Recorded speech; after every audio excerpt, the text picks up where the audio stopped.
Je vais vous parler de la vie politique française et de la gauche en particulier aujourd'hui, en ce jeudi 19 janvier 2017.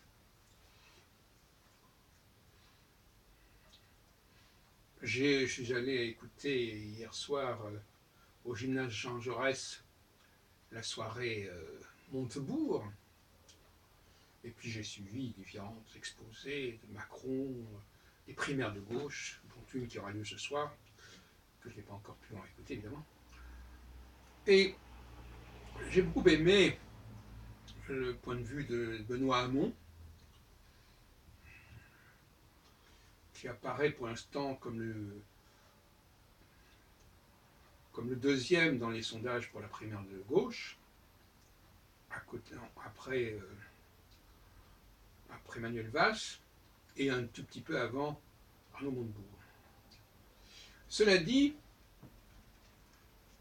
nous avons appris à propos d'Arnaud Montebourg, et j'ai pu vérifier ensuite sur Internet, que sa mère est arabe. Elle est oranaise, et elle descend elle est très ancrée dans l'histoire de l'Algérie. Et c'est un point qui m'avait échappé, tout comme on sait aussi que quelqu'un comme Jean-Luc Mélenchon également est très marqué par sa jeunesse vers Tanger, etc., au Maroc. Et qu'il a vécu de manière assez douloureuse, en tout cas dramatique, si on peut dire, au sens anglais du terme, l'arrivée en France. Et on pourrait continuer comme ça la série. Bien entendu, il y a le cas d'Éric Zemmour, qui reconnaît, qui fait partie d'un processus migratoire. Il y a également le cas de Nicolas Sarkozy lui-même, qui reconnaît aussi qu'il est marqué par une histoire familiale qui vient de l'étranger. Manuel Valls lui-même, évidemment, étant d'origine catalane, etc., etc. Donc on s'aperçoit que la vie politique française est animée, en partie en tout cas, par des personnes dont l'histoire familiale est celle de la migration. Et même dans le cas d'Emmanuel Macron, même si cette immigration est plus provinciale qu'étrangère, il n'empêche qu'il y a eu une migration au niveau des grands-parents depuis les Pyrénées, dans des conditions d'ailleurs d'analphabétisme, plus ou moins, jusqu'à ce jour. Donc là aussi, la migration est marquante. Donc c'est quand même assez remarquable. Alors, je n'ai pas fait le travail pour le reste des candidats, mais il y a évidemment le cas du Front National. Car ces femmes, notamment Marine Le Pen, elle fait bien entendu partie de ce processus migratoire. Non pas qu'elles soient d'origine étrangère, mais parce que les femmes sont dans un processus de migration sociale, d'ascension sociale. Bon. Donc ça aussi, c'est pareil, c'est la même démarche. Et je ne sais pas si c'est le cas des candidats républicains. Je n'ai pas regardé le pédigré de François Fillon, mais apparemment, on ne trouve pas le même stigmate, si on peut dire. Et qu'est-ce que ça veut dire d'un point de vue de la sociologie politique ou de la sociologie tout court? Ça veut dire que, pour des raisons qui ne sont pas nécessaires d'aborder, on se retrouve avec une sorte de club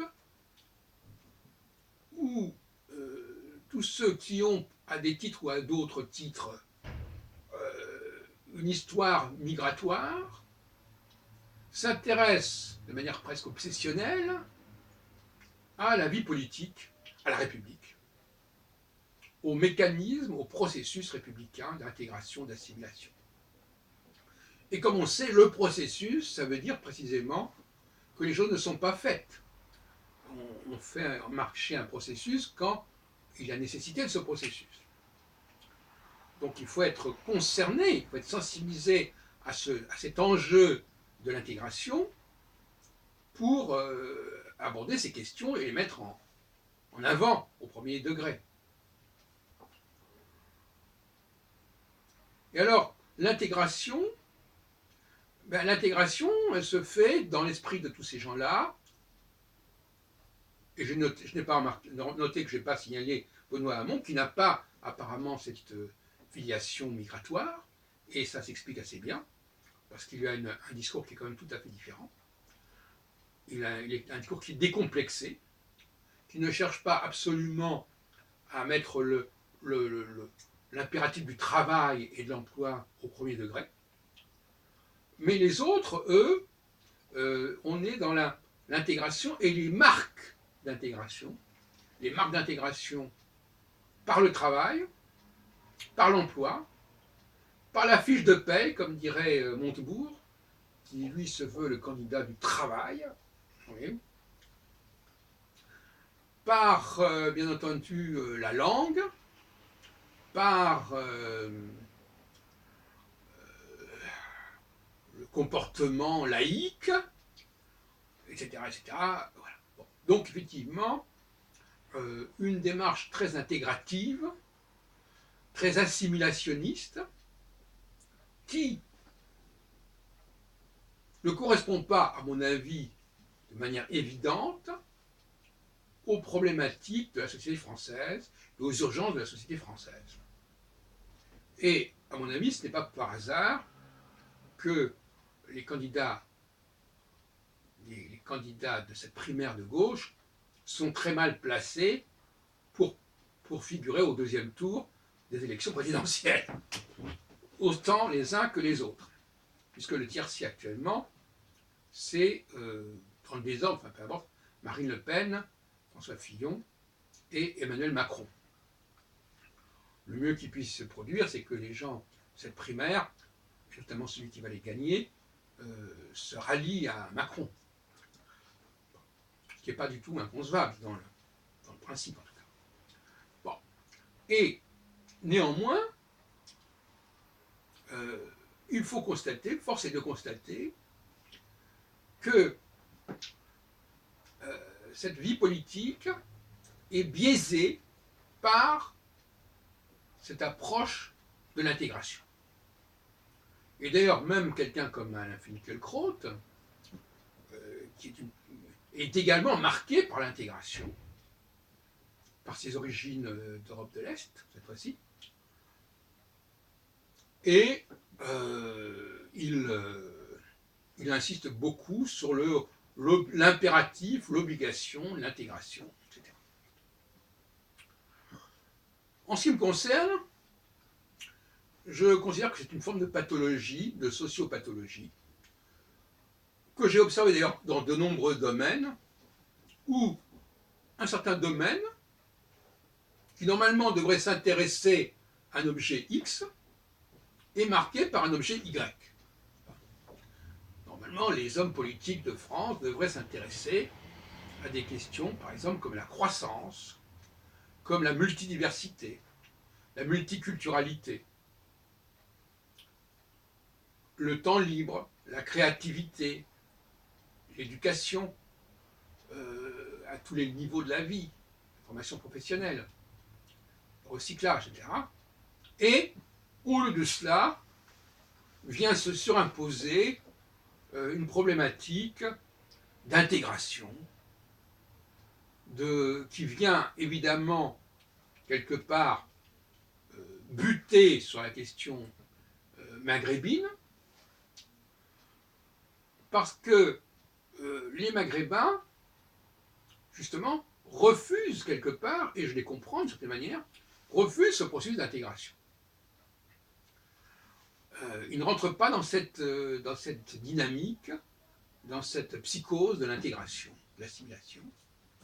Et donc, il y a une espèce de choc entre ces Maghrébins qui finalement, à mon avis, sur plein mal de points, sont dans le vrai, y compris sur la question du féminin, y compris sur le fait que chaque communauté doit pouvoir vivre selon ses propres règles.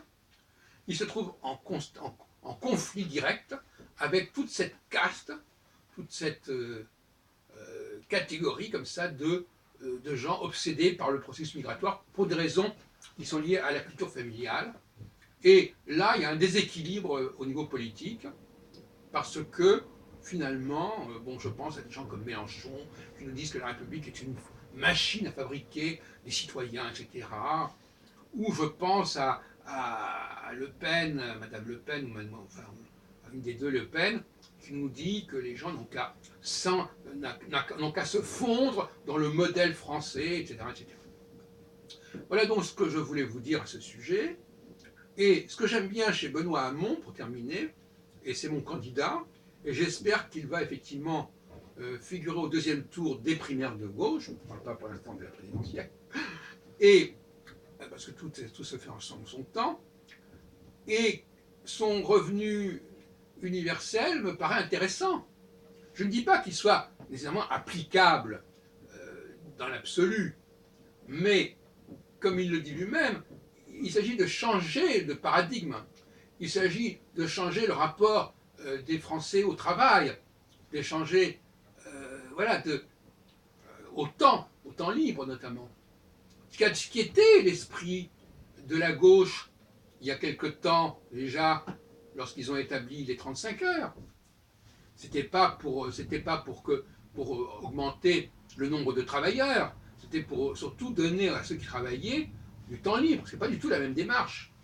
Et donc, j'ai beaucoup de sympathie pour la démarche de Benoît Hamon, et je crois qu'elle est beaucoup plus saine que celle de la plupart des hommes politiques actuellement en scène